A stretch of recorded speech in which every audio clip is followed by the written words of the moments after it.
नाज़रीन आदाब, खैर मकदम है आपका। आप देख रहे हैं जी सलाम और आज का मुद्दा लेकर हाजिर हूं मैं इमरान खान।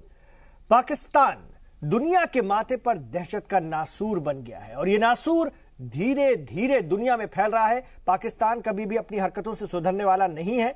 वो लगातार हिंदुस्तान के खिलाफ अपनी नफरत उगलता रहा है और जम्मू कश्मीर में सीज फायर की खिलाफ वर्जी करता रहा है। इस बार फिर पाकिस्तान कई दिन जम्मू कश्मीर में फायरिंग कर रहा है, जिसका हिंदुस्तान की फौज ने मुंहतोड़ जवाब दिया है। लेकिन सवाल यह है कि आखिर पाकिस्तान चाहता क्या है?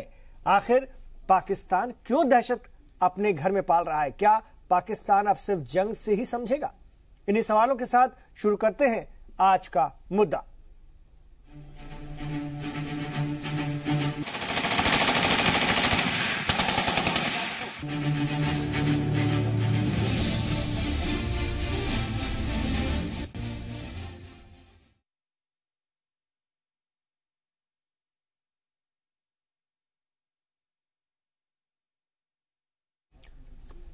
तो लगातार सीज फायर की खिलाफ वर्जी करने वाला पाकिस्तान अपनी नापाक हरकतों से बाज नहीं आ रहा है। जम्मू कश्मीर में गोलीबारी करने वाला पाकिस्तान अपनी इन हरकतों से बिल्कुल भी बाज नहीं आता है। देखिए पहले ये रिपोर्ट, फिर आगे बढ़ते हैं।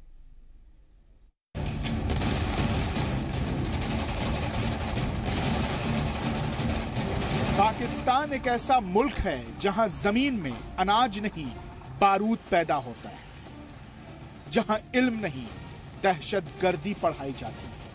दुनिया में दहशतगर्दों का सबसे महफूज ठिकाना है पाकिस्तान, क्योंकि पाकिस्तान दुनिया को अपनी दहशत से डराता है। लगातार सीज फायर की खिलाफ वर्जी करने वाले पाकिस्तान ने फिर से अपने नापाक मंसूबों को अंजाम दिया है। पाकिस्तान लगातार कई रोज से फायरिंग कर रहा है, जिसमें करीब 12 लोगों समेत 5 जवान शहीद हुए हैं।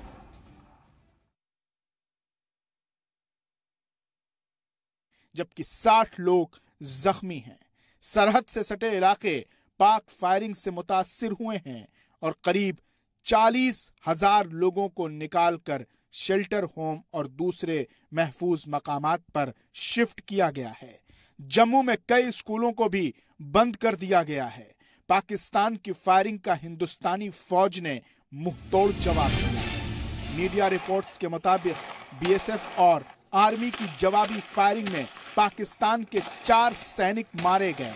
इसके अलावा भारतीय फौज ने पाकिस्तान आर्मी का एक पेट्रोलियम डिपो भी तबाह कर दिया।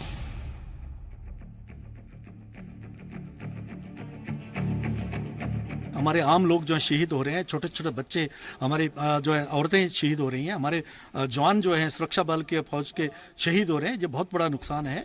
मैं उनके साथ सभी को मैं अपनी श्रद्धांजलि भेंट करता हूँ। अगर वो गोले बरसाएगा तो उसको जवाब गोलों से मिलेगा। हमने सारी दुनिया को यह संदेश दे दिया कि हम केवल इस पार ही नहीं, जरूरत पड़ी तो उस पार भी जाकर मार सकते हैं। यह भारत के अंदर ताकत पैदा हो।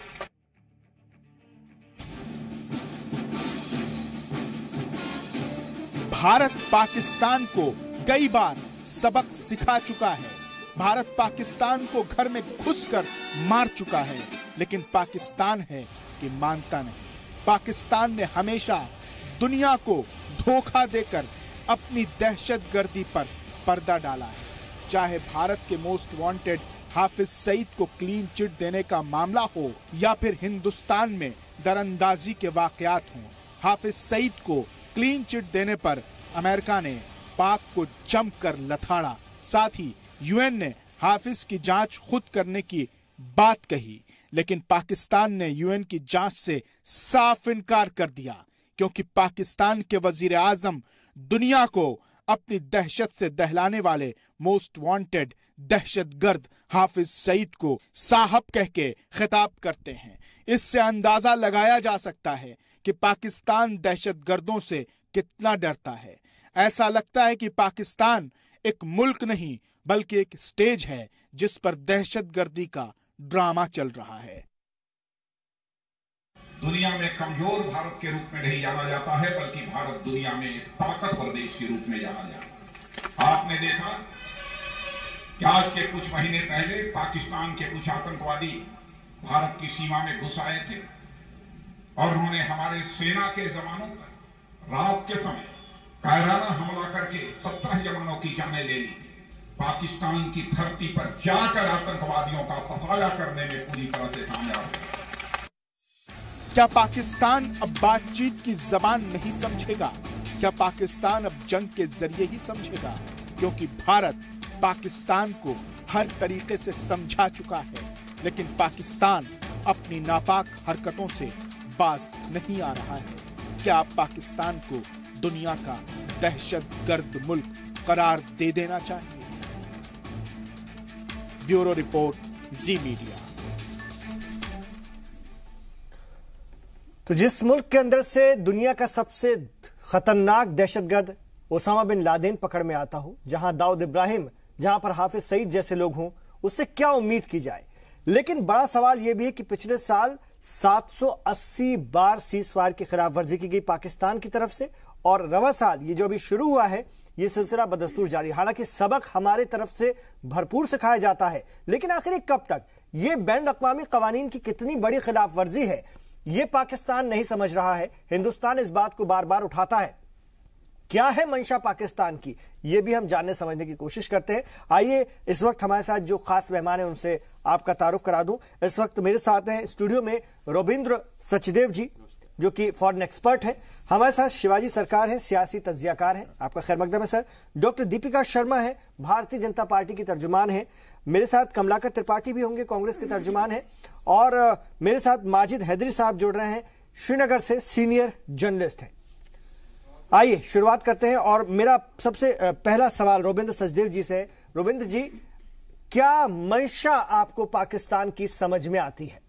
देखिए, मंशा तो कुछ समझ में आती है, काफी कुछ नहीं भी आती, पर मेरे ख्याल से जो एंड गेम है जो भारत को पाकिस्तान के साथ चाहिए, वो हमें ये चाहिए पाकिस्तान की सरकार और अवाम इस सिचुएशन पे आ जाएं कि लिव एंड लेट लिव, कि पाकिस्तान खुद रहे, प्रॉस्पर करे, एंड लेट लिव, दूसरे देशों में इंटरफेयर ना करे। पर वो रास्ता अमेरिका से काफी दूर है जी। पर जहां तक अब पाकिस्तान की मंशा नजर आती है, केवल पाकिस्तान की ही नहीं है अब ये गेम। इस गेम में अब चाइना का भी हाथ धीरे धीरे बढ़ते बढ़ते काफी बढ़ गया है। तो इस समय जो पाकिस्तान कर रहा है, ऑब्वियसली वो अपने सेल्फ इंटरेस्ट के लिए कर रहा है, but at the same time साथ में चाइना का भी वो बेनिफिट ले रहा है, और चाइना पाकिस्तान का बेनिफिट ले रहा है भारत के साथ प्रेशर्स क्रिएट करने में। तो पाकिस्तान की मंशा, एक तरह से पाकिस्तान काफी कॉर्नर में होता जा रहा है, नो डाउट। अमेरिका से बहुत प्रेशर आ रहा है उस पर। आज वाइस प्रेसिडेंट माइक पेंस आज या कल जा रहे हैं वहां पे। ट्रंप ने तो 1 जनवरी को ट्वीट करके कह दिया था पाकिस्तान हैज बीन फूलिंग अस। तो पाकिस्तान एक तरह से कॉर्नर हो रहा है, पर उसको एक जो ऑक्सीजन मिल गई है काफी अच्छी सप्लाई, वो उन्हें चाइना से मिल गई है। अब चाइना के चलते और चाइना के साथ रहते हुए पाकिस्तान ये सोचता है कि हमारी friendship is higher than Himalayas, deeper than oceans. तो उस फ्रेंडशिप का वो फायदा उठा करके भारत के साथ अपनी गेम में इनफैक्ट कुछ बढ़ा ही रहा है हमारे अगेंस्ट एग्रेशन, अगर देखा जाए। मतलब खौफ नहीं है उसको, चाइना का साथ है, इसलिए उसके हौसले बुलंद हैं। लेकिन शिवाजी सरकार जी, 780 बार पिछले साल हुई है सीज़फायर की खिलाफ वर्जी, इस साल भी बहुत हो रही है। हमारे लोग मर रहे हैं, मकामी लोग मरते हैं, हमारे जवान शहीद होते हैं, और हम ऐवानों में बैठ करके लच्छेदार बातें करते हैं। ये सिलसिला आखिर आपको लगता है कब तक चलेगा? देखिए, एक चीज हमें समझना चाहिए, जो पाकिस्तान की साइकी जो है, पाकिस्तान जो एक आर्टिफिशियल स्टेट है, वो साइकी 47 से लेकर अब तक चली रहा है जी।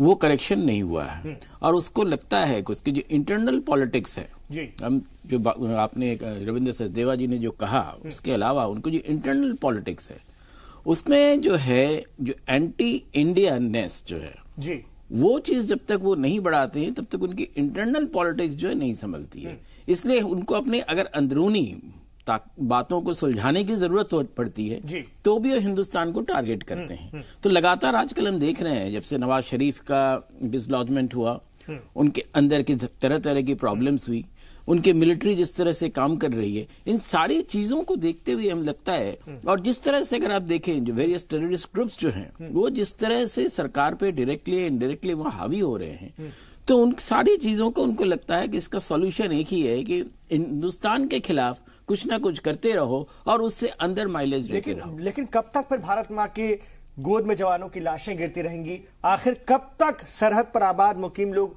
इस तरह से भटकते रहेंगे? आज भी हमने देखा 40 किलोमीटर दूर उनको भेजा गया। ये हालात बने हुए हैं, जिनका घर है, जिनके खेत है, जिनकी जमीनें हैं, जिनका गांव है, उनको छोड़कर जाना पड़ता है। नहीं, बिल्कुल, देखिए, इसके लिए पाकिस्तान जो कुछ भी कर रहा है और हम जो कुछ भी कर रहे हैं, मुझे लगता है कि हम कहीं ना कहीं एक रिस्ट्रेंट एक्शन ले रहे हैं कि कोई भी चीजें फ्लेयर अप ना हो, जो कि नॉर्मली डिप्लोमेटिक उसमें करना चाहिए और कर रहे हैं हम। पर यह आखिरी मकसद हो पाएगा या नहीं, इसके बारे में निश्चित रूप से ही जो स्ट्रेटेजिस्ट है उसके बारे में निश्चित रूप से सोच रहे हैं और बातें कर रहे होंगे।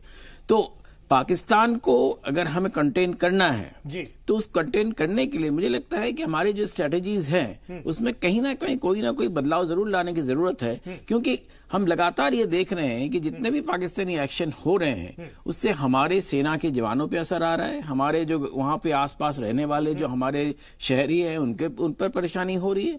और इस तरह से सारी चीजों को हमारे, देखिए, हमने एक सर्जिकल स्ट्राइक किया, पर उसके बाद उन्होंने जिस तरह से आके टेररिज्म करके इनडायरेक्टली आके घुस के कैंटोनमेंट्स में जिस तरह के काम किए, और उसका जवाब है हम जिस तरह से देना चाहिए, शायद हम उस तरह से नहीं देना चाहिए। अपनी इस वक्त बदलने की जरूरत है, अपनी रणनीति बदलने की जरूरत है।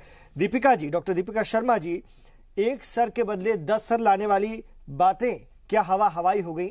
और हम देखते हैं कि पिछले कुछ सालों में, और सीधे तौर पर हम बात करें तो मरकजी हुकूमत बनने के बाद बीजेपी की क़यादत वाली, इधर पिछले कुछ महीनों में कुछ ज्यादा ही ताल्लुकात खराब हुए हैं और ये सिलसिला बॉर्डर पे खास तौर से ज्यादा बिगड़ा है। देखिए, जहां तक पाकिस्तान की बात है, पाकिस्तान एक ऐसा दुष्ट और कॉम्प्लिकेटेड नेबर है, पड़ोसी है कि जो अपनी दहशत गर्दी से बिल्कुल भी बाज नहीं आएगा, अपनी आतंकवादी गतिविधियों से बाज नहीं आएगा, अपने दुष्कर्मों से बाज नहीं आएगा। तो कहीं ना कहीं पे भारत सरकार जो है चुपचाप खड़े होके उनकी गोलाबारी तो बर्दाश्त नहीं कर सकती थी। देखिए, हमारी रणनीति बिल्कुल क्लियर है, बिल्कुल साफ है कि वो अगर एक गोला देंगे हमारे देश को, हमारे सिटीजन्स को, हम 10 गोले दागेंगे और जरूर दागेंगे। अभी आपने गृह मंत्री जी का वक्तव्य भी सुनाया कि जरूरत पड़ी तो वहां भी चले जाएंगे। सर्जिकल स्ट्राइक हुई और उसमें हमारी सेना का मनोबल बढ़ा, हमने बदला लिया।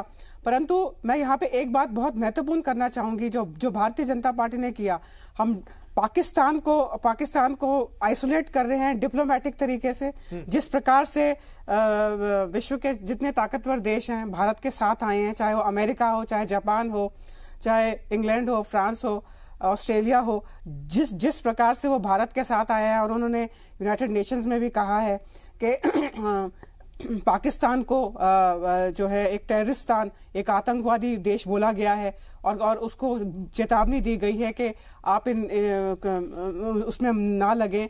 और अमेरिका ने तो पाकिस्तान को पैसे देने भी एड जो मदद वो देता था, जी वो भी कह दिया है। नहीं, देखिए, हमारी सरकार जो है वो डिप्लोमेटिक तरीके से भी कर रही है और मिलिट्री तरीके से भी कर रही है।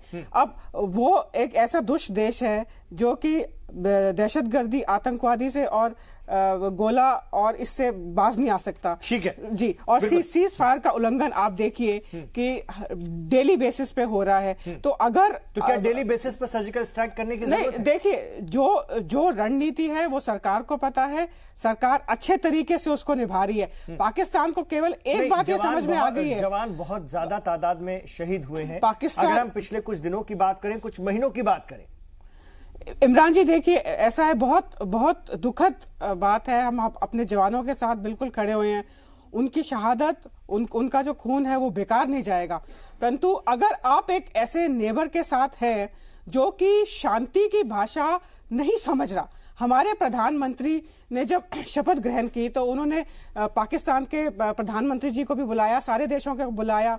उसके बाद प्रधानमंत्री जी स्वयं भी वहां गए, नवाज शरीफ की घर में शादी थी तो वहां पे भी मेरा सवाल है कि ये तमाम चीजें डिनर करने के बजाय सारे डिप्लोमेटिक रिश्ते क्या अब खत्म कर देने चाहिए? देखिए, डिप्लोमेटिक रिश्ते तमाम खत्म करने चाहिए, नहीं करने चाहिए। सरकार अपनी विजडम में, अपने समय से ये फैसले लेती है। ये फैसले एक टीवी चैनल के ऊपर एक पार्टी का नहीं, लेकिन अगर बीजेपी अपोजिशन में होती और यही हालात होते तो पता नहीं बीजेपी क्या कह डालती, क्या नहीं कह डालती। देखिए, मेरा सवाल, देखिए इमरान जी, मैं सिर्फ आपको इतना बता रही हूँ कि भारतीय जनता पार्टी, एनडीए की जो सरकार है, वो हम लोग चुप बैठने वालों में से नहीं है। पिछले साल सर्जिकल स्ट्राइक हुई, जहां सरकार उपयुक्त समझेगी जैसा जवाब वो उपयुक्त समझेगी। आपके गृह मंत्री, हमारे गृह मंत्री जी ने अपना वक्तव्य दे ही दिया है, ठीक है, कि अगर जरूरत पड़ी तो वहां जाकर भी, अंदर घुसकर भी मारेंगे। ठीक है, तो इसलिए मेरे साथ कमलाकर त्रिपाठी जी भी, कांग्रेस को ये संदेश देना बहुत जरूरी है। आपको लगता है हुकूमत की हिकमत अमली पाकिस्तान के मामले में बिल्कुल सही है? इस वक्त जिस तरह से सीज़फायर की बार बार खिलाफ वर्जी हो रही है, हमारे जवान शहीद हो रहे हैं, हमारे लोग सरहद पर मारे जा रहे हैं।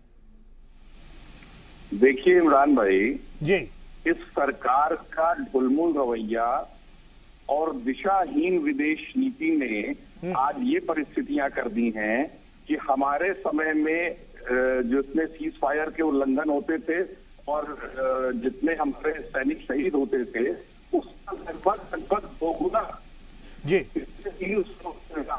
कंपेयर कर दिया जी। आपने पॉइंट कर लिया है पहले से हमारी सरकार की।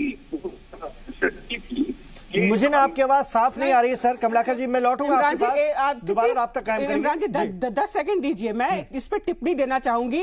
ये वो कांग्रेस की सरकार है, ये उनके प्रवक्ता हैं कि ऐसी भाषा का प्रयोग कर रहे हैं। मैं इनसे पूछना चाहूंगी कि जब हमारे देश के जवान सर्जिकल स्ट्राइक पिछले साल उन्होंने कही, तो कांग्रेस पार्टी सबसे पहली पार्टी जो सामने आई, संजय निरुपम, उन्होंने कहा, और सर्जिकल स्ट्राइक पे सेना की कैपेबिलिटी पे उन्होंने प्रश्न चिन्ह लगा दिए कि हमें सबूत चाहिए। यही कांग्रेस पार्टी है जो आर्मी चीफ को गुंडा बोलती है। यही आर्मी चीफ, यही कांग्रेस पार्टी है जो प्रेस कॉन्फ्रेंस करती है और कहती है कि ढोकला में सैनिक मौजूद है, जबकि इनके वाइस प्रेसिडेंट जो है चाइनीज एम्बेसडर के साथ बैठ के खाना खाते हैं। जब हमारे सेना बॉर्डर के ऊपर आंख से आंख मिलाकर वो कर रहे थे, तब इनके वाइस प्रेसिडेंट चुपचाप, और पहले इन्होंने मना किया। इन्हीं के ही नेता हैं जो पाकिस्तानी नेताओं को भारत में बुलाते हैं, उनके साथ भोजन करते हैं। अरे कांग्रेस पार्टी, आपके पास जी, आपको दोबारा चरित्र नहीं है, नैतिक चरित्र नहीं है आपके पास कुछ भी बोलने के लिए। जी, माजिद हैदरी साहब भी हैं, श्रीनगर से हमारे साथ है, सीनियर जर्नलिस्ट हैं। माजिद साहब, जम्मू कश्मीर के लोगों ने सबसे ज्यादा इसका खामियाजा भुगता है और इस वक्त भुगत रहे हैं। सीज फायर की खिलाफ वर्जी के साथ पाकिस्तान जो दरअंदाजी कराता है, हमारे नौजवानों को बरगलाता है और मुबैना हक के खुदराजी की जो जद्दोजहद वो मकबूजा कश्मीर से वहां से चलाता है और वहां से दहशतगर्द तैयार करके हमारे यहां भेज के लोगों को परेशान करता है, वो एक प्रॉब्लम है। दूसरा, ये सीज फायर की बार बार खिलाफ वर्जी। तो क्या लगता है, क्या सुलह समझौते के इम्कान आपको नजर आते हैं या फिर अब जंग ही एक वाहिद इलाज है? आप क्या मानते हैं? इमरान साहब, एक बड़ा ही मशहूर मुहावरा है हिंदुस्तान में जी कि सरहदों पे कहीं तनाव है क्या, पता करो कहीं चुनाव है क्या। अब कर्नाटका में इलेक्शन होने वाले हैं, अगले साल नेशनल इलेक्शन पार्लियामेंट के होने वाले हैं, तो ये सरहदों पे चुनाव एक रणनीति बनी हुई है कि सरहदों पे चुनाव होता है। बट बदकिस्मती ये है कि इसमें कीमती इंसानी जाने जाती हैं, चाहे वो पाकिस्तान की तरफ जाएं या कि हिंदुस्तान की तरफ जाएं। हमारा तो ये कहना है कि देखिए, सर्जिकल स्ट्राइक की गई 2016 में। सर्जिकल स्ट्राइक की पहली एनिवर्सरी तक ही सिर्फ 470 सीज फायर वायलेशंस हुई और 70 फौजी मारे गए। तो आप समझिए कि ये जो माइथोलॉजिकल बिलीफ है हिंदुस्तान में कि कोई सर्जिकल स्ट्राइक हुई थी, उस सर्जिकल स्ट्राइक का कोई फायदा हुआ नहीं है। वो हुई थी या नहीं हुई थी वो एक अलग डिबेट है, क्योंकि गवर्नमेंट ने उसका सबूत दिया नहीं। लेकिन क्या उस सर्जिकल स्ट्राइक का फायदा हुआ? फायदा यह हुआ है कि 470 वायलेशन सिर्फ पहले साल में और 70 फौजी मारे गए। तो हमें समझना यह है कि दोनों मुल्क जो हैं, हिंदुस्तान और पाकिस्तान, दोनों न्यूक्लियर पावर्स हैं, दोनों में बातचीत की जरूरत है। अब आप कहेंगे बातचीत की जरूरत है, माजिद जी आप क्या बोल रहे हो कि सर्जिकल स्ट्राइक हुई भी या नहीं हुई, उसका प्रूफ नहीं है, उसका सबूत नहीं है। आप क्या बोल रहे हैं चैनल के ऊपर कि हमें ये नहीं पता कि सर्जिकल स्ट्राइक हुई या नहीं हुई, उसका कोई सबूत नहीं है। सबूत दिया नहीं गया। देखिए, आप किसकी तरफ से बोल रहे हैं? सबूत दिया नहीं, भारत की तरफ से बोल रहे हैं। सबूत कहां है? आपको सबूत दिखाना चाहिए था। आप भारत सरकार ने मैं इंसानियत की तरफ से बोल रहा हूं। आप एक आप भारत की तरफ से, मैं आपसे पहले ही पूछना चाहती हूँ, आप भारत की तरफ से बोल रहे हैं कि पाकिस्तान की तरफ से बोल रहे हैं? मैं इंसानियत की तरफ से बोल रहा हूँ ना, मैं भारत की तरफ से बोल रहा हूँ ना, मैं पाकिस्तान की तरफ से बोल रहा हूँ। कांग्रेस पार्टी की तरह से, आम आदमी पार्टी की तरह से आप सर्जिकल स्ट्राइक पे प्रश्न चिन्ह उठा रहे हो कि पता नहीं वो हुई भी थी या नहीं हुई थी, हमारे पास तो कोई सबूत नहीं है। देखिए, मैं आपको, आप जर्नलिस्ट हैं, आप जर्नलिस्ट हैं, आप करेगा कि आप भारत में रहते हैं कि नहीं रहते? माजिद साहब, आप क्या चाहते हैं? सबूत देंगे नहीं, आप क्या चाहते हैं? कार्रवाई न की जाए? पाकिस्तानी तीरंदाज जम्मू कश्मीर के साथ मुंबई और दिल्ली में भी घुसने की कोशिश करें। 26 घंटे नहीं हुआ। शर्म आ रही है, शर्म आ रही है आपके बयान में, मेरे को शर्म आ रही है आज। माजिद साहब के मुझे शर्म आ रही है कि आप पत्रकार हैं। आप किस प्रकार पाकिस्तान के, आप डॉन अखबार के पत्रकार हैं क्या? आप पाकिस्तान के टीवी चैनल के पत्रकार हैं क्या? शोर मचाने से हकीकत को बदलेगी नहीं। शोर मचाने की बात नहीं है। मुझे बताएं फायदा क्या हुआ सर्जिकल स्ट्राइक का? आप भारतीय सेना के 70 फौजी मारे गए। ऊपर संशय कर रहे हैं आप भारत की फौज के ऊपर प्रश्न चिन्ह उठा रहे हैं कि आज की तारीख क्या फायदा हुआ सर्जिकल स्ट्राइक? तो आप दीपिका जी, मैं माजिद जी, मैं लौटूंगा आपके सवाल का जवाब दूंगी। आपके सवाल का जवाब मैं रविंद्र जी से लेना चाहता हूँ। आपको गिनवा दूंगी, क्या फायदा हुआ? देखिए, डेफिनेटली जो सर्जिकल स्ट्राइक्स हैं या हमारा क्रॉस बॉर्डर मिलिट्री एक्शन जो भारत का रहता है। माजिद साहब, आपके सवाल का जवाब ले रहा हूं, क्या फायदा हुआ सर्जिकल स्ट्राइक से? रविंद्र जी, देखिए, जहां तक सर्जिकल स्ट्राइक्स या क्रॉस बॉर्डर मिलिट्री एक्शन जो भी भारत का है, पहले भी रहता था, अब भी रह रहा है, अब ज्यादा एग्रेसिव रह रहा है और बोल्डली रह रहा है। पर बात यह है कि ये डिबेट अबाउट सर्जिकल स्ट्राइक्स या हमारा क्रॉस बॉर्डर एक्शन की नहीं है। ये तो एक पहलू है जो ओवरऑल पाकिस्तान इसका जवाब भी देना होगा। नहीं, डेफिनेटली नॉट। मेरे ख्याल से ये एक हमारे जैसे आपके वेपन्स होते हैं, अलग अलग आपके पास टूल्स होते हैं किसी भी स्ट्रैटेजी के लिए, तो सर्जिकल स्ट्राइक भारत की हमारी फॉरेन पॉलिसी का इस समय एक अहम हिस्सा है, जो कि जिसको लेकर के भारत एक मैसेज कन्वे करना चाहता है पाकिस्तान को कि अब इतना सॉफ्ट बॉर्डर नहीं रहा हमारे बॉर्डर पे इस तरफ एक्शन होगा तो हम भी उधर एक्शन करेंगे, और ज्यादा एक्शन बढ़ रहा है भारत की तरफ से। बट यस, ये सर्जिकल स्ट्राइक्स ही केवल कोई आंसर नहीं है, वो तो ऑब्वियसली सब समझते हैं। ये एक पहलू है, एक एस्पेक्ट है हमारी ओवरऑल स्ट्रैटेजी का। अब हमारी बाकी स्ट्रैटेजी में क्या है, क्या होना चाहिए, उसमें यस, पाकिस्तान के अंदर क्या चल रहा है, वहां की सिविल और मिलिट्री के क्या रिलेशंस है, हमें डेफिनेटली लॉन्ग टर्म अगर देखना, एक बात ध्यान रखिए, ये हमारे नेबर्स हैं, we can not wish them away. One second, दोनों स्टेट्स न्यूक्लियर पावर स्टेट्स हैं, तो एक कॉन्टेम्पलेट भी करना कि वॉर, जंग ही एक रास्ता बचता है, मेरे ख्याल से ये बात गलत है शायद, कि ये इस प्रश्न पे तो शायद हमें जाना ही नहीं चाहिए कि जंग ही ऑप्शन बचती है भारत पे। वो तो डेफिनेटली किसी के पास भी एंड ऑफ द डे होता है, बट उसको भी हमें कभी भी सोचना नहीं चाहिए मेरे ख्याल से। बट उस चीज को हटा करके भारत के पास क्या ऑप्शंस बचती हैं, पाकिस्तान का जो बिहेवियर है इंप्रूव हो और भारत के लिए सुख चैन रहे, ताकि वो इंटरफेयर ना करे हम पे, उसमें एक दो चीजें। माजिद साहब, एक ब्रेक का वक्त हो रहा है, लेकिन उससे पहले मैं आपसे सवाल करना चाहूंगा, फिर आपसे हो सकता है ब्रेक के बाद जवाब लूं, या अभी देना चाहे तो दीजिए, कि भारत का मुजरिम पाकिस्तान में खुलेआम घूमता है, रैलियां करता है, हाफिज सईद इश्तियाल अंगेज तकरीरें करता है, जम्मू कश्मीर के नौजवानों को भारत के खिलाफ बहकाता है, उकसाता है, और आप कह रहे हैं कि कार्रवाई ना कीजिए, और आप कह रहे हैं कि क्या कार्रवाई हुई, इससे क्या फायदा हुआ, मतलब आप चाहते क्या है? जनाब, सबसे पहले आपको वो नाम नेहाद मुजरिमों को पकड़ने से रोक कौन रहा है? जब सर्जिकल स्ट्राइक हो सकती है तो भारतीय सेना जाके उन्हें पकड़ती क्यों नहीं है?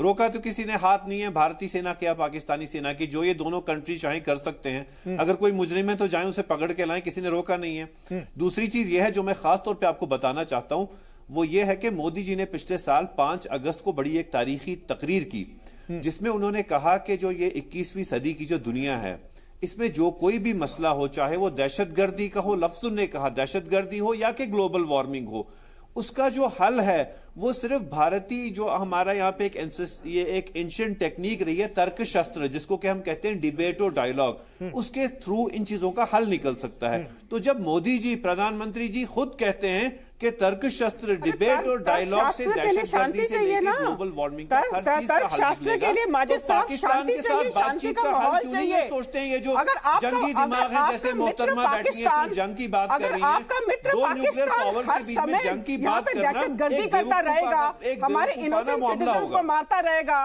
अरे वार्तालाप के लिए, तर्क शास्त्र के लिए शांति का माहौल चाहिए ना। अगर हमारे लोग आतंकवाद के लिए घटनाओं में मरते रहेंगे, बॉर्डर पे मरते रहेंगे, लेंगे तो फिर कहां से कौन सा तर्क जंग करके भी देख लेना, कौन सा डायलॉग सर्जिकल स्ट्राइक करके भी देख लिया, फायदा नहीं होता। करगिल में जंग करके देख लिया, फायदा नहीं होता। शख्स के अहले खाना की चप्पलें चुरा लेते हैं, उनके साथ क्या आने की बात की जाए, जो कि वहां की मीडिया और वहां की अदलिया तक हाफिज सईद को साहब कहती है, वहां के वजीर आजम कहते हैं जनाब कहते हैं। ठीक है,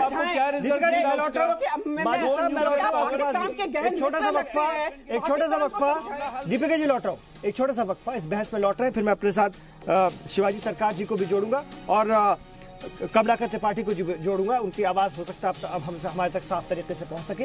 एक छोटा सा वक्फा।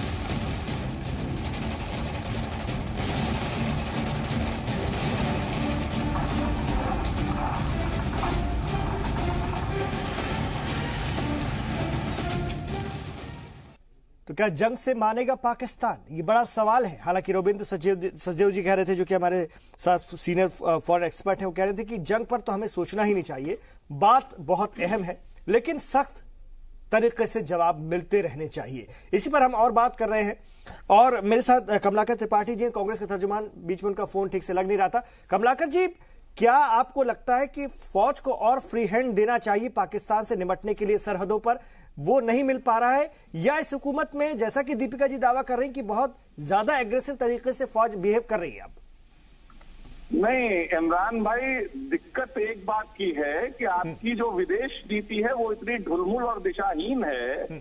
अब मोदी जी प्रोटोकॉल तोड़ करके जो है नवाज शरीफ की बिरयानी खाने चले जाते हैं, उसके बाद उरी अटैक होता है, पठानकोट अटैक होता है। आपने सेना तक को पॉलिटिसाइज करने की कोशिश की। अब सेना के लोग प्रेस कॉन्फ्रेंस, लेकिन सर्जिकल स्ट्राइक भी तो होती है, सर्जिकल स्ट्राइक भी होती है ना। मेंटल प्रेशर 3 दिन पहले सेना के ऊपर प्रेस कॉन्फ्रेंस किसने करी? दीपिका जी आप बीच में बोल रहे हैं। दीपिका जी सुन लेते, पूरी बात तो सुन लीजिए, वो फोन पे है ना, इसलिए सुन लेते। सुनने की कोशिश करिए, अपनी बात आपने बहुत रख ली है। जी बोलिए। ये इमरान भाई, ये चीज आज से नहीं है। अटल बिहारी वाजपेयी जी की सरकार के समय में आपको याद होगा, वो बस भी चली थी, तमाम प्रयास हुए, लेकिन उसका रिजल्ट क्या निकला कि कारगिल अटैक होता है और हमारे जवान शहीद होते हैं। और उसमें सबसे बड़ी बात क्या आती है कि उस समय के तत्कालीन डिफेंस मिनिस्टर जॉर्ज फर्नांडिस साहब, जब हमारी सेना उनको ओवर पावर करती है और उनके टेरिटरी पर फिर से अपनी टेरिटरी खाली कराती है और कब्जा करती है, तो फिर जॉर्ज फर्नांडिस साहब कहते हैं कि उनको सेफ पैसेज दिया जाए।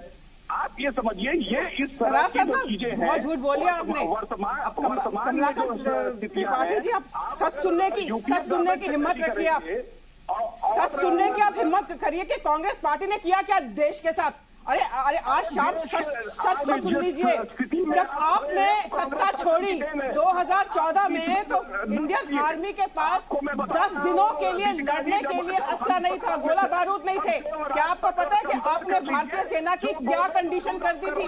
क्या आपको पता है कि तुष्टीकरण की राजनीति के तहत आपने कश्मीर के साथ सुन लेते हैं, उनकी बात को आना चाहिए, उनकी बात भी आना चाहिए। बेसिकली आपकी नीतियां इतनी ढुलमुल है जिसके देखिए ठीक है, हमारी नीति शिवाजी सरकार जी, क्या पॉलिसीज में खास तौर से ढिलाई है, नरमाई है, जैसा कि कांग्रेस का इल्जाम है, और जिस तरह से हम यहां कोशिश कर रहे हैं हाफिज सईद को दहशतगर्द करार देने की, उसको अमेरिका भी खास तौर से उसको दहशतगर्द कहता है, लेकिन हाफिज सईद वहां पर बैठ के, ये तो हाफिज साहब बोलते हैं, यूनाइटेड नेशन में जाना चाहता है, कहता है कि मेरा नाम दहशतगर्दों की लिस्ट से हटाया जाए। ऐसे में दाऊद भी कहेगा कल को, बगदादी भी कहेगा, तो क्या पॉलिसीज नर्म है? इनको रोना आता है? नहीं, मैं ये नहीं मानता हूँ कि पॉलिसीज नरम है। पॉलिसीज आप अगर देखें, पिछले 2 सालों में कई तरह से चेंजेस भी हुए, कई तरह से इवॉल्व भी हुए हैं। इसलिए पॉलिसीज में ये कहना है कि पॉलिसीज एक तरह से चल रही, ऐसा नहीं है। पाकिस्तान की जैसी पॉलिसी हो तो उसके हिसाब से जो है हिंदुस्तान जो है उसी हिसाब से जवाब देने की कोशिश भी करती है। पर मुझे लगता है उसका एक वाइडर फ्रेमवर्क और देखना पड़ेगा, और निश्चित रूप से कहना बहुत, यहाँ टीवी पर बोलना बहुत आसान है, पर उसको करना बहुत आसान नहीं होता है। सवाल ये है कि सबको पता है कि पाकिस्तान जो है सिर्फ भारत के लिए आज प्रॉब्लम नहीं है। पाकिस्तान अफगानिस्तान में भी उसी तरह से काम कर रहा है, और जिसके वजह से ट्रंप को यह जवाब देना पड़ा कि वो उनके जो एड को बंद करेंगे। तो इसलिए हमें एक वाइडर फ्रेमवर्क में काम करना पड़ेगा, और वाइडर फ्रेमवर्क जो है वो सिर्फ ये नहीं है कि जैसा कि रविंद्र सचदेवा भी कह रहे थे भी कि हम एक जंग पूरे अचानक शुरू नहीं कर सकते कि जंग के अपने बहुत सारे कॉस्ट होते हैं। और पाकिस्तान जो है जिस तरह से कर रहा है, देखिए उनका जो सबसे बड़ी चीज जो है, they are fighting a low cost war जी। और हम जो बात कर रहे हैं that is a very high cost system. तो हाई कॉस्ट सिस्टम और लो कॉस्ट सिस्टम दोनों के, और उसके जो इकोनॉमी पर असर है, पॉलिटिक्स पर असर है, वो बहुत सारी चीजें होती हैं। तो मुझे लगता है कि हमें कोई ना कोई एक सब्टरफ्यूज अपना के जो पाकिस्तान में जो टेररिस्ट लीडर्स हैं, चाहे हाफिज सईद हो चाहे कोई हो, उनको हम किस तरह से कंट्रोल करें, चेक करें, पकड़ें, खत्म करें, ये जब तक हम स्ट्रेटेजीज नहीं अपनाएंगे, और वो करना, कहना बहुत, फिर से कह रहा हूं मैं, आसान है, पर उसको करने के लिए जिस तरह के स्ट्रेटेजीज चाहिए और जिस तरह के पाकिस्तान के धरती में घुस के वो काम करना है, मुझे लगता है कि जब तक हम वो नहीं करेंगे, पाकिस्तान के सीने पे जाकर जब तक हम अटैक नहीं करेंगे, तब तक जो है ये समस्याएं बनी रहेगी। देखिए, इतना बड़ा डोजियर दिया था हिंदुस्तान ने हाफिज सईद के खिलाफ सबूतों का, पाकिस्तान नहीं मानता है सर। तो ऐसे में अगर हम बात करें, पहल हम नहीं करते, लेकिन जब सामने से पहल होगी, सीज फायर की बार बार खिलाफ वर्जी होगी, इस तरह की कश्मीर में दहशतगर्दाना लगातार वारदातें होंगी, कोशिश होगी डिस्टर्ब क्रिएट करने की, तो फिर हमारे हाथ क्यों बंधे रहे? नहीं, मैंने यही तो कहा कि हमें अपने हाथ को बांधे नहीं रखना है, पर हमें अपने हाथ को उतना खोलना भी नहीं है। हमें दूसरे तरीके से जाके जो सर्जिकल स्ट्राइक की हम बात कर रहे हैं, वो स्ट्राइक्स कई तरह से हो सकते हैं, उस तरह से हमें स्ट्राइक करना चाहिए जिससे कि पाकिस्तान की जो अंदर की ताकत है उस पर सीधी चोट पहुंचे। जब तक हम उस सीधे चोट नहीं पहुंचाएंगे पाकिस्तान के अंदर की ताकत में, और अंदर की ताकत में देखिए सबसे बड़ी चीज जो है, दो चीजें हैं। पाकिस्तान की आर्मी एक तरह से लड़ती है, और आर्मी के अलावा कई तरह के उनके फोर्सेस जो हैं वो पूरे हिंदुस्तान के जितनी भी धरती है, पूरे इंडियन सबकॉन्टिनेंट, वहां परेशान किए हुए, और उनके अपने सिविलियंस के लिए भी परेशानी कर रहे हैं। तो हिंदुस्तान को अगर एक रोल अपनाना है तो सिर्फ इसलिए नहीं अपनाना है कि सिर्फ भारत के शहरियों को ही उनको हिफाजत करनी है, पाकिस्तान के शहरियों की हिफाजत के लिए भी हमें काम करने के और स्ट्रेटेजीज को सोचना पड़ेगा। अब मुझे लगता है ऐसा कहीं ना कहीं सोच जरूर हो रही होगी, और उसको निश्चित रूप से खुल के बताया नहीं जा सकता। बोलिए दीपिका जी, कुछ कहना चाहते, फिर मैं माजिद साहब के पास जाऊंगा। जी देखिए, एनडीए ही एक ऐसी पहली सरकार है जिसने आर्मी को ऑपरेशनल इंडिपेंडेंस दिया है कि आप ग्राउंड पे हैं, कमांडर्स ग्राउंड पे है, सेना ग्राउंड पे है, कि जो आपको उस समय फैसला ठीक लगे आप कीजिए। यहाँ तक कि गृह मंत्री ने यह भी कह दिया है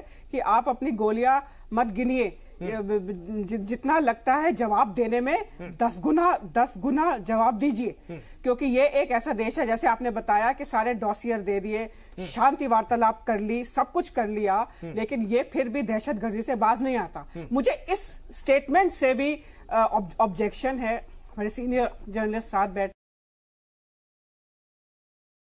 सुना है कि बॉर्डर में तनाव है क्योंकि कहीं ना कहीं पे चुनाव है। तो मैं आपको कहना चाहूंगी कि ये भारत की जो डेमोक्रेसी है, यहाँ पे एक सेंट्रल चुनाव, फिर 29 राज्य हैं, और क्योंकि ये डेमोक्रेसी है, हर साल में, हर 6 महीने में, हर 4 महीने में, क्योंकि ये प्रजातंत्र है और जीवंत प्रजातंत्र है, तो यहाँ की भारत की विश्व की सबसे बड़ी डेमोक्रेसी, तो यहाँ पे चुनाव हो चुनाव ना हो, इंडियन आर्मी जो है वो कंप्लीटली इंडिपेंडेंट है कोई भी चुनाव से, कोई भी पॉलिटिकल इंटरफेरेंस से। और दूसरी बात यह है कि कम से कम मैं सबसे ये अनुरोध करूंगी, चाहे कि वो माजिद साहब हो, चाहे कांग्रेस पार्टी हो, चाहे आम आदमी ममता बनर्जी की पार्टी हो, कि कम से कम सर्जिकल स्ट्राइक पे और भारतीय फौज पे प्रश्न चिन्ह लगा के, भारतीय फौज पे प्रेस कॉन्फ्रेंसेस करके आप कम से कम उन बहादुरों का,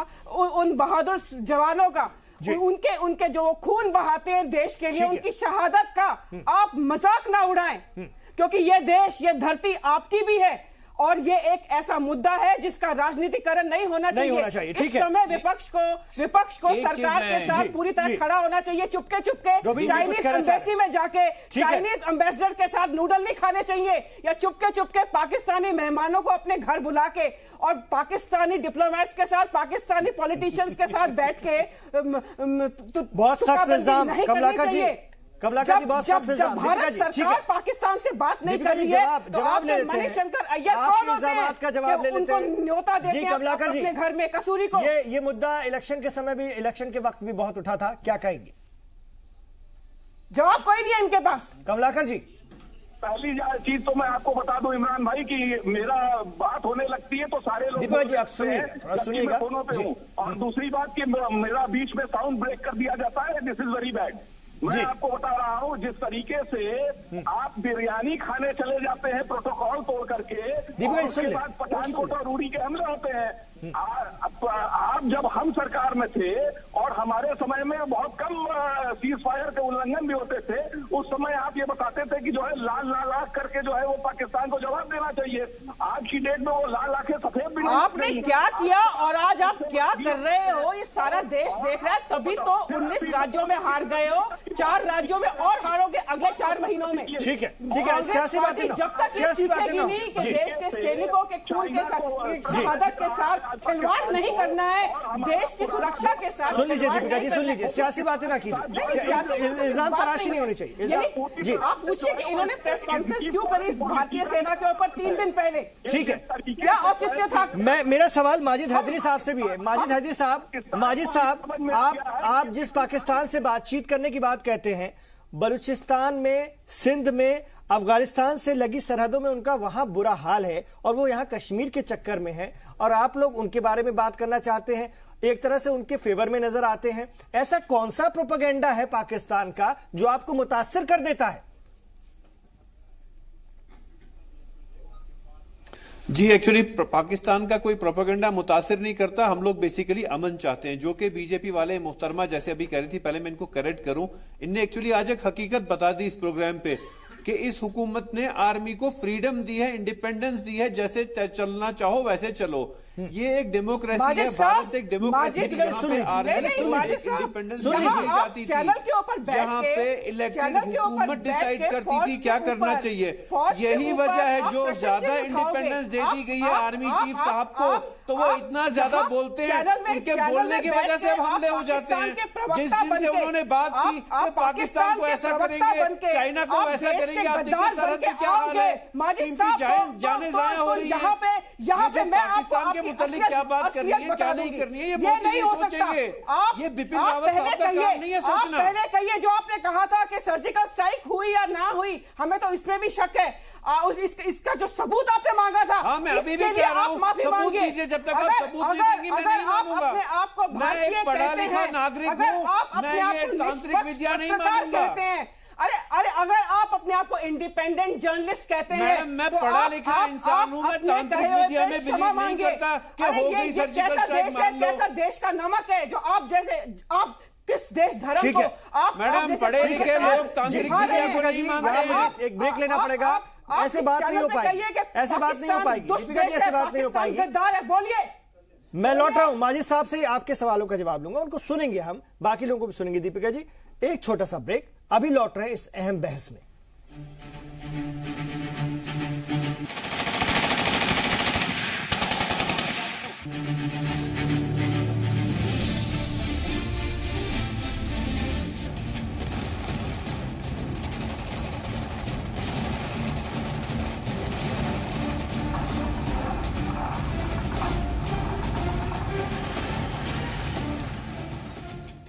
क्या जंग से ही मानेगा पाकिस्तान, और हमें हक है हमारे बॉर्डर्स को सेफ करने का, एग्रेसिव तरीके से उनको सेफ रखने का, ये हमारा हक है। मैं दीपिका जी आपसे बस ये इल्तिजा करना चाहूंगा, जरा माजिद हैदरी साहब को सुन लेते हैं, उनकी बात पूरी हो जाए, फिर हम लोग जवाब दें तो ज्यादा बेहतर होगा। जी माजिद साहब अपनी बात रखिए, आप जो आप बात कर रहे थे उसको पूरा कीजिए, फिर मैं बाकी पैनलिस्ट के पास आता हूं। जी, मोहतरमा का इल्जाम है कि मैं मान नहीं रहा कि सर्जिकल स्ट्राइक हुई। मैंने कहा पढ़ा लिखा इंसान तांत्रिक विद्या को नहीं मानता। जब तक मुझे सबूत नहीं दिखाया जाएगा या उसके रिजल्ट नहीं दिखाए जाएंगे, मैं तब तक इस बात पे यकीन नहीं करूंगा। मैं मान लेता हुई, लेकिन रिजल्ट क्या है? रिजल्ट के मैंने इनके सामने स्टैटिस्टिकल फिगर्स रख दिए, तब भी ये मोहतरमा मानने को तैयार नहीं। जी, लेकिन एक बात बताइए, जो बलूचिस्तान, सिंध, अफगानिस्तान को की सरहदों से लगी अपनी सरहदों को नहीं संभाल पा रहा है, कश्मीर में डिस्टर्बेंस करता, आप इस बात को तो मानेंगे पाकिस्तान ने इस सिमत में भी हमारी नाक में दम कर रखा है।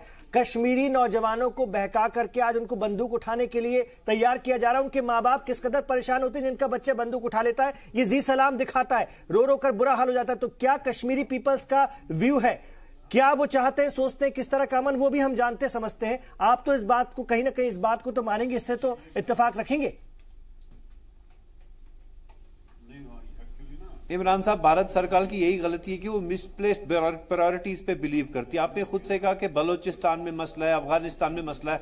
आप सबसे पहले देखें कश्मीर में क्या हाल है। सिर्फ पिछले साल में 417 लोग मारे गए, मिलिटेंट्स और आर्मी मैन लेके। 228 सिर्फ मिलिटेंट मारे गए। सो सिचुएशन ऐसी है कि सिचुएशन थ्रू मिलिट्री एग्रेशन हाथ में नहीं आ रही। जब आप जंग कर नहीं पा सकते, जब आपके मिलिट्री कश्मीर इशू में फिर से बताऊंगा कि एक डायलॉग की जरूरत है। कश्मीर और भारत के अंदर क्या है? देखो, कश्मीर और भारत वो हमारा इशू है, वो हमारा अंदर का मामला है। कौन सा डेवलपमेंट का काम कर रहा है? डेवलपमेंट का काम, विकास भी हो रहा है जो आपको नहीं, आप मैडम, विकास का जो काम आर्मी सो कॉल्ड सद्भावना के अंडर करती है, वो स्टेट गवर्नमेंट पैसा देती है, आर्मी कोई ऐसा नहीं करती। आपकी आर्मी ने कश्मीरियों को सैलाब में बचाया, 600 करोड़ रुपए लिए सरकार से। आप पाकिस्तान के पेड जर्नलिस्ट, जब मैडम आपकी हुकूमत ने सैलाब में, आपकी आर्मी ने सैलाब में काम किया, इंडियन आर्मी ने, और 600 करोड़ रुपए सरकार से लिए जेएनके गवर्नमेंट से। मिलिटेंट्स को मार नहीं रही है। हमने अगर चाइना की सरकार से हेल्प मांगी होती, 100 करोड़ में हमें चाइना ने मकान भी बना के देती। अभी मेरे ख्याल से फिलहाल महंगा सौदा हुआ आर्मी के साथ। आर्मी सद्भावना के अंदर जो काम करती है, कश्मीर की सरकार से पैसा लेती है, उसी की रक्षा में जाते हो। मैं आप जैसे पत्रकारों, मैडम, बहुत महंगा पड़ता है, बहुत महंगा सौदा पड़ता है। वो 600 करोड़ का चूना लगाया आर्मी ने। माजिद साहब, जो इंसाफ चूना लगाया दीपिका जी, ये कश्मीर भी अच्छे से जानते हैं कि जो इंसाफ, जो खुशियां, जो विकास, जो तरक्की भारत दे सकता है कश्मीर को, कश्मीरियों को, वो पाकिस्तान नहीं दे सकता। वो अपने यहाँ खुद बेहाल है, ये दुनिया जानती है। और ये इशू आज की हमारी बहस का है भी नहीं, वो है भी नहीं। जी रवीन जी कुछ कहना चाह रहे हैं। रवीन जी, मैं एग्जैक्टली ये बात कहना चाह रहा हूं। आज का जो मुद्दा है for example is about Pakistan, तो एक मिनट अगर हम इंटरनल अपना डोमेस्टिक मैटर्स को साइड रख दें, ठीक है, Kashmir issue and Kashmir matters पर अलग से डिस्कशन हो सकता है। अभी फिलहाल पाकिस्तान की बात है, उसमें मैं एक दो चीजें कहना चाहूंगा। जो सर्जिकल स्ट्राइक्स की बार बार बात हो रही है, ये तो डेफिनेटली हर कंट्री और हमारे पास एक टूल है हमारे डिस्पोजल पर, हमें यूज करना चाहिए। जितना एग्रेसिवली जब हमारी लीडरशिप समझे राइट है, करना चाहिए। बट इसके अलावा काफी और चीजें जो कुछ चल रही हैं, जिनका हमें पता है या पता नहीं भी है, उनमें से कुछ चीजें में से मैं एक पॉइंट आउट करना चाहूंगा, एक दो। जब तक पाकिस्तान के ऊपर चाइना से दबाव नहीं आएगा, वन, और दूसरा जब तक पाकिस्तान का अवाम, द सिविल पॉपुलेशन देमसेल्व्स उनके चेंज नहीं होगा हार्ट, ये हमें कोई आगे ज्यादा सोल्यूशन नहीं मिलेगा। अमेरिका पाकिस्तान पे जितना मर्जी प्रेशर डाल ले, पाकिस्तान की एयर स्पेस चाहिए, पाकिस्तान मजबूत नहीं कि वो पाकिस्तान से बात करे। आप चाइना की बात क्यों कर रहे हैं साहब? हम पाकिस्तान की बात कर रहे हैं, एक मिनट, टॉकिंग पाकिस्तान, ये talking Indian foreign policy. Pakistan में चाइना का इन्फ्लुएंस है, जिसकी वजह से वो, जिसकी वजह से उसका कोई डाउट ही नहीं है। बिल्कुल, जिसकी वजह से पाकिस्तान के रिश्ते हैं चाइना से। चाहते हैं कि भारत, जिस चाइना ने क्या चुका हो कि पाकिस्तान पर हमला होना मतलब हम पर हमला होना, उसके लिए क्या कहें? जब तक हम इस मैटर में चाइना और अफगानिस्तान और यूएस का रोल नहीं देखेंगे, पाकिस्तान की अमेरिका से हम कॉम्प्लिसिटी को सॉल्व नहीं कर सकते हैं। अभी अमेरिका के पास लीवरेज है, कुछ है पर ज्यादा नहीं है। फिर भी याद रखिए, अमेरिका बहुत बड़ी इकोनॉमी और मिलिट्री पावर है, तो पाकिस्तान उसके साथ कुछ। मेरा सवाल माजिद साहब आपसे साफ साफ है। माजिद साहब, आप हिंदुस्तान के शहरी की नियत से आज बात कर रहे हैं या पाकिस्तानी जर्नलिस्ट की नियत से, ये बता दीजिए। प्रवक्ता बन के बात कर रहे हैं ये। जनाब, मैं काम इंडियन मीडिया के साथ करता हूं। मैं रहता इंडिया में हूं। I am a de facto Indian. आप इंडियन शहरी हैं, हिंदुस्तानी शहरी हैं। पाकिस्तान का नहीं, हकीकत की बात कर रहा हूं। आपके जो फेलो पैनलिस्ट है उनने बताया कि चाइना की जरूरत है। क्या हिंदुस्तान इतना कमजोर है कि उसको चाइना और अमेरिका की जरूरत है? पाकिस्तान से बात जियो पॉलिटिक्स है, ये जियो पॉलिटिक्स है, सबकी पावर गेम्स चल रही हैं। भारत की अलग चल रही है, ईरान की अलग, पाकिस्तान की अलग, अमेरिका की अलग। नहीं करी, कड़ी निंदा नहीं करी, कंडेम नहीं किया। आपने एक बार नहीं कहा कि भारतीय फौज जो कर रही है पाकिस्तान के साथ ठीक कर रही है। दोनों तरफ से की गई किलिंग को कंडेम करता हूं मैं। एक साइड की किलिंग को कंडेम नहीं कर सकता। मैं कोई मिलिट्री मैन नहीं हूं, मैं कोई फौजी नहीं हूं कि मैं पाकिस्तान को गालियां देने का काम कर रहा हूं। अभी आपने अपना परिचय क्या दिया? क्या आप इंडियन सिर्फ हिंदुस्तानी, आप जर्नलिस्ट हैं, मेरा काम नहीं है। सबसे ज्यादा मुतासिर भी है। सॉरी, वहां पार्टी में यही प्रॉब्लम है। या तो आप लोग चाकू चलाते हैं, या आप लोग गौरक्षकों को पालते हैं, या ऐसी बात करके आप लोग को पता नहीं किसका क्या काम है। चलिए कश्मीर की बात कीजिए। गोविंद जी, शिवाजी सरकार जी, मैडम ऐसे में बातें फिर उलझ के रह जाएंगे। हमें गौरक्षक कैसे ले जाएंगे? मैं कह रही हूं शिवाजी सरकार जी, शिवाजी सरकार जी, इंडियन जर्नलिस्ट हैं तो पाकिस्तान की निंदा करो यहाँ पे। ठीक है शिवाजी जी, हाफिज सईद की निंदा करो। ठीक है, आप हाफिज सईद की दलीलें आतंकवादी है, सबकी अपनी दलाइल है। दोनों मुल्कों की करूंगा कि बातचीत क्यों नहीं करते हो? आप बोलिए एक बार कि हाफिज सईद आतंकवादी है। कम से कम आपकी असलियत तो कौम के सामने आए ना, हिंदुस्तानी कौम के सामने। मेरा काम नहीं है हाफिज सईद को आतंकवादी बोलना। अगर आपको लगता है आतंकवादी उसकी जाके पकड़ के लाएं, आप मेरे से क्यों लड़ रही हैं? बोलिए, इतना बल आप दिखाएं, जाके उसको पकड़ के लाएं और फैसला करें। देखिए अपनी हिम्मत की उसको पकड़ने की, उसको यहाँ लाने की घरेलू बातें आप लोग टीवी पर हमें बात करनी नहीं। हम अपने आज फॉरेन पॉलिसी पर बात कर रहे हैं। हम बॉर्डर पे हमारी क्या हिकमत है, हम लोग इस पर बात करें। मैडम जाके पकड़ के लाके दीपिका जी, वक्त कम है, बहुत कम वक्त है। दीपिका जी, आर्मी की निंदा करते हैं, हम बेकार की बहस में उलझ जाएंगे, बेकार की बहस में उलझ जाएंगे। हाफिज सईद को हाथ से दीपिका जी करेंगे, जो काम गलत करेगा उसकी निंदा करेंगे। हम बेकार की बहस में उलझ जाएंगे। शिवाजी सरकार जी, बहुत कम है। शिवाजी सरकार जी करेंगे, हमेशा करेंगे। इस पूरी डिबेट का निचोड़ क्या आपके रद्द-ए-अमल के तौर पर सामने आता है? देखिए, सारी बातें जो हो रही हैं, बहुत सी चीजें रेलिवेंट है, बहुत सी रेलिवेंट नहीं भी है। पर एक चीज जो है, सबसे बड़ी चीज जो है कि हाउ टू कंटेन पाकिस्तान। और उसके लिए रविंद्र जी ने जो कहा कि वी हैव टू, जो हम ऑलरेडी कर रहे हैं एट द डिप्लोमेटिक लेवल, हम तरह तरह से हमने कोशिश किया है कि पाकिस्तान को आइसोलेट करने का, कहीं ना कहीं उसको सफल हो रहे हैं। अब उसको आगे हमें कैसे बढ़ाना है वो हमें देखना है। और दूसरी चीज, ये एक अपनी जगह अलग चीज है। और सबसे बड़ी चीज जो है, Pakistan as a political entity जो है टोटली करप्ट हो चुका है। अब उसका जो करेक्शन है वो पाकिस्तान के, जब तक अलग अलग जगह अलग अलग तरीके से पाकिस्तान जिस तरह से जबरदस्ती, चाहे बलूचिस्तान हो, चाहे सिंध हो, चाहे नॉर्थ ईस्ट फ्रंटियर प्रोविंस हो, या अफगानिस्तान के साथ जो सारी चीजें हो रही है, उन सारी चीजों का हिंदुस्तान को एक पॉलिटिकल हल ढूंढना पड़ेगा। और वो पॉलिटिकल हल निश्चित रूप से थोड़ा समय लगेगा उसको करने के लिए, पर जब तक वो पॉलिटिकल हल होगा तभी पाकिस्तान की समस्या हम उस सिमत में, उस दिशा में बढ़ रहे हैं। देखिए, ये सारी चीजें कहीं ना कहीं सोच में तो निश्चित रूप से है ही, पर उसका हम किस तरह से बढ़ रहे हैं, किस तरह से कर रहे हैं, क्योंकि ये सारी चीजें जो हैं ओवर द टेबल काम नहीं होता है। ये सारी चीजें स्ट्रेटेजाइज किया जाता है। और स्ट्रेटेजाइज करने के लिए, जैसे देखिए, हम जो है ईरान के जरिए अफगानिस्तान को पहुंच रहे हैं, चाबहार के फोर्ट से, और उस तरह से सप्लाईज कर रहे हैं। और ये सारी चीजें कहीं ना कहीं हमारी स्ट्रेटेजीज में निश्चित रूप से होंगी, पर निश्चित रूप से वो कोई भी हमको खुल कर नहीं बताएगा, और हमें खुल के बताएगा तो हम भी शायद खुल कर ना बता सकें। ठीक है। मेरे साथ कमलाकर त्रिपाठी जी भी हैं फोन लाइन पर। कमलाकर जी, बहुत कम वक्त है मेरे पास, आपकी प्रतिक्रिया। देखिए इमरान भाई, सिंपल सी चीज है, डिप्लोमेटिक फ्रंट पे आप फेल होते हैं। आप हाफिज सईद को जो है आतंकवादी का दर्जा आप दिलाने में नाकामयाब होते हैं, क्योंकि चाइना वीटो लगा देता है। आपका ओल्ड टाइम कन्फाइडेंट जो रशिया है वो पाकिस्तान के साथ जॉइंट युद्धाभ्यास कर रहा है। आपको कहीं से आपसे जवाब लूंगा, चलते चलते आपसे जवाब लूंगा। कांग्रेस पार्टी है दीपिका जी, सुन लीजिए। जिस तरीके से जो है वो कश्मीर में पीडीपी ने, महबूबा मुफ्ती ने बयान दिया कि वहां के आतंकवादी जो है वो शहीद कहे जाएंगे, ये सिर्फ एक शेर है कि जमी बेच देंगे, सहन बेच देंगे, फिजा बेच देंगे, चमन बेच देंगे, और वतन के पुजारी अगर चुप रहे तो ये वतन के मसीहा जो बन रहे हैं ये वतन बेच देंगे। ये आपको मैं दीपिका जी जवाब दीजिएगा, आप जवाब दीजिएगा, पूरी बात हो जाने दीजिए। ये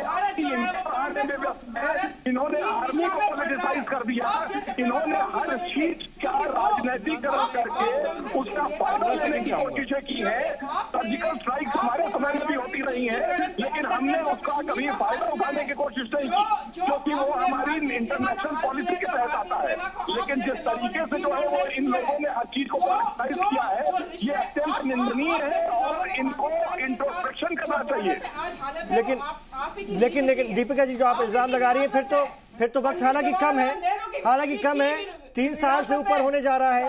मरकज में एनडीए की हुकूमत को कांग्रेस की विरासत नहीं, जो इल्जाम आप लगा रही हैं ठीक है, लेकिन बहुत सारे मसलों पर आपकी हुकूमत भी चुप है ना। कश्मीर को लेकर अगर हम बात करें तो इमरान साहब 15 सेकंड मसले पे वो एक अलग बहस का इशू है, फिर वो दफा बिल्कुल दफा 370 की बात हो या और भी दूसरी बातें। देखिए धारा 370 जो है सब जुडिस है, कोर्ट के अंदर है। आपको ये पीआईएल लगी हुई है, उसके लिए आर्टिकल 35A की पीआईएल लगी हुई है, उसकी सुनवाई सुप्रीम कोर्ट में है।